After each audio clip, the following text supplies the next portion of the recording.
this seminar, was it sponsored or did you have to pay for your seminar fees? Ang nagbayad po nito ay yung state of China. Yes, sir. China government. Ang nagbayad sa inyo. Yes, sir. Sa travel ninyo, sa stay ninyo, at sa seminar. Comsec, can you just post a photo? I just wanted to get clarification on this. Yeah, can you zoom into the photo? Yeah. Can I address my questions to Miss Trixie Angeles Cruz? Is she present? Oh, there. Okay, ma'am. Baliktad po, Yeah. Mr. Chair. It's Trixie Cruz Angeles. Huh? Trixie Cruz Angeles, sir. Oh, okay. Trixie Cruz Angeles. Okay. Familiar po ba kayo sa National Radio and Television Administration or NRTA ng China? Yes. Yes. Okay. And you are fully aware that they do conduct training programs for media practitioners mula sa iba't ibang bansa? Yes. At dito po sa larawan, pwede niyo po ba ibahagi sa komitiba kung sino-sino po ang nandito sa larawan? Medyo malabo po, malayo po yung, kung maaari pong lakihan para makita ko. Okay.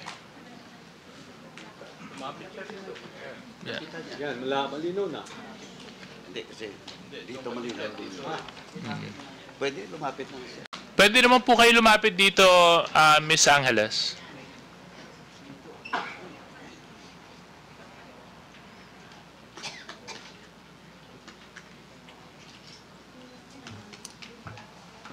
Saan ba yan? Anong flag?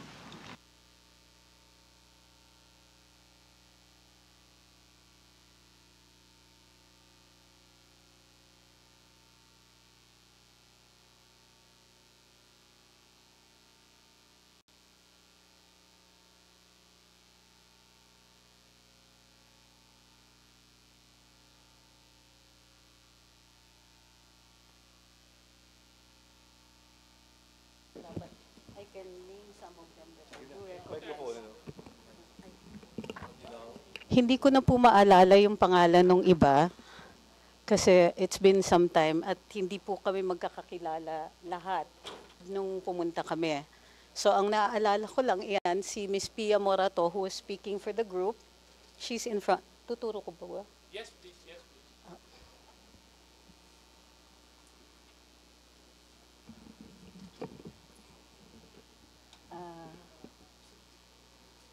Si Tio Moreno, myself. He was there as a journalist and I think an information officer. He's also, I understand he's a blogger. Mr. Mark Lopez and Attorney Ahmed Paglinawan. But the others, hindi ko na po maalala yung pangalan nila. Mr. Mark Lopez. Si Mark Lopez dyan. Behind me. Nakasalamin. Yes, sir. And who else, ma'am? I don't remember the names of the others. Okay. Thank you very much. Can you more or less tell us, Ms. Cruz, when was this seminar, where and when was it held?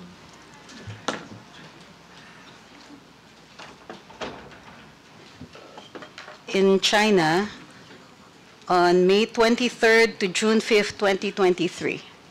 So 2023. Yes, sir. So again, what dates? May 23rd to June 5th, 2023. So ilang araw po kayo sa China, Ms. Cruz? May 23rd. Mahina po ako sa math, but from May 23rd to June 5th, I assume that's about roughly about 12 days. 12 days, so More more or or less less, around 2 weeks. More or less, Yeah.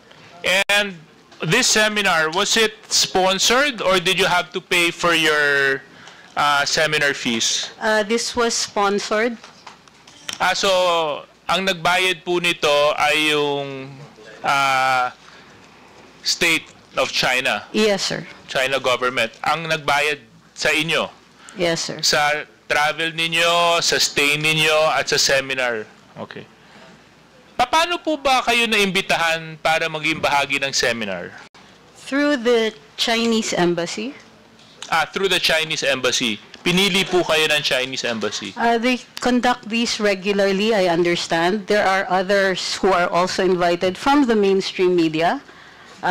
Pero hindi po kami magkasabay that time. So, I understand that this is conducted regularly. I think yearly. I'm not sure though. So, it is a state-funded program by China where they invite media practitioners such as yourself. Am I correct? I think this is one of those times where they've invited vloggers. Okay, vloggers, yes. And can you more or less share with us what was the nature of the seminar? Oh, they introduced new techniques in social media, such as short-form social media, how to take them. A lot of them were technical, emerging issues, but they also gave a background on China. And I'm sorry, that's all that I can recall. Okay. So, more or less, kulang-kulang isang linggo po kayo doon, no? Maayos Dalawa naman po ang Kulang-kulang ng 2 linggo. Kulang-kulang na 2 linggo, sorry. Maayos naman po ang pagtrato sa inyo ng bansang China habang nandun kayo. Maganda yung hotel, maganda yung Hindi accommodations. po siya hotel. Oh, it wasn't a hotel. Hindi po hotel, dorm po. Dorm. Okay. So was this the first time that your group participated in such a seminar? I don't know about your group, sir. Oh, sorry. I mean the group that you were with. Ngayon ko lang po sila nakasabay. So you've been Ilan? there before. Yes, sir. There is a cultural exchange agreement between China and the Philippines since 1970s. Okay. I was in Xi'an for an archaeological seminar, part of our cultural exchange agreement because I'm an archaeologist. So, si Mr. Mark Lopez, kayo po ay naging bahagi din ng seminar, tama? Oo.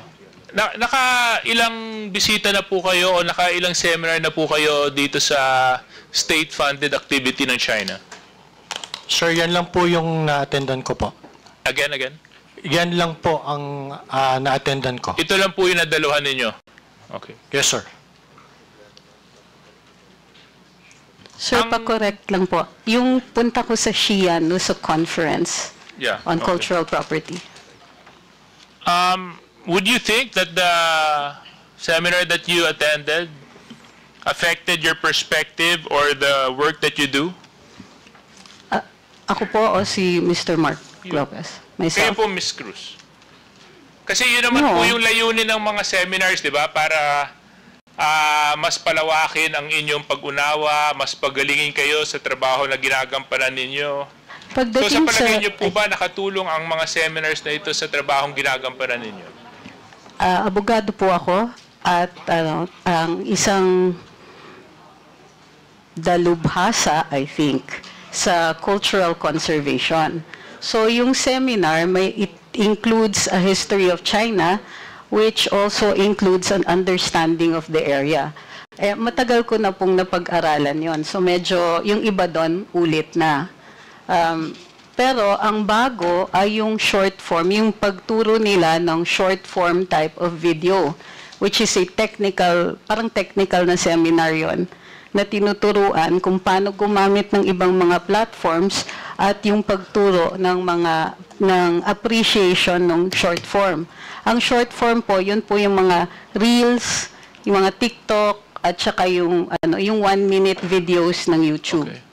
At I'm sure yung na-gain ninyo at napakinabangan po ninyong additional knowledge is the same with those of those other participants in the seminar. Am I true to understand that, Mr. Lopez?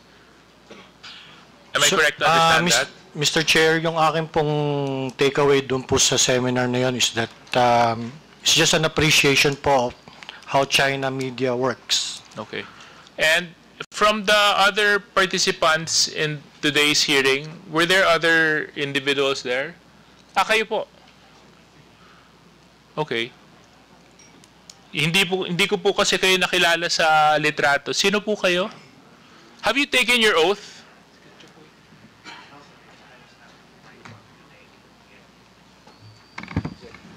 No, sir, because I was not part of the list that you called, and I did not get an invitation personally. But I came here because I was issued a show cause order for the past hearing that I could not attend because I was in Davao City, in Tagum City, and I came here just to submit that and be with my partner. My partner is Attorney Trixie Cruz Angeles. We are Luminous, the Facebook page and the YouTube page. So you mentioned that you're partners? Law partners, and also on the blog, sir, on the Facebook and YouTube page. So abogado po kayo? Yes, sir. Okay. So kayo po ay nandun din po sa seminar? Yes, sir. Okay. Ano pong pangalan nila? Ahmed Paglinawan. Okay. Thank you very much. So anyway, that's all I have to ask, Mr. Chair. No? So thank you very much. At least inamin po ng ating resource persons na nakinabang po sila dun sa state-sponsored seminar. Mas naintindihan nila yung paggamit ng mga reels, ng mga threads, ng mga short videos. Ang pakiusap ko lang, sana itong dagdag kakayahan na naibahagi po nila sa inyo ay magamit nyo po para sa kapakinabangan ng bansang Pilipinas. Maraming salamat.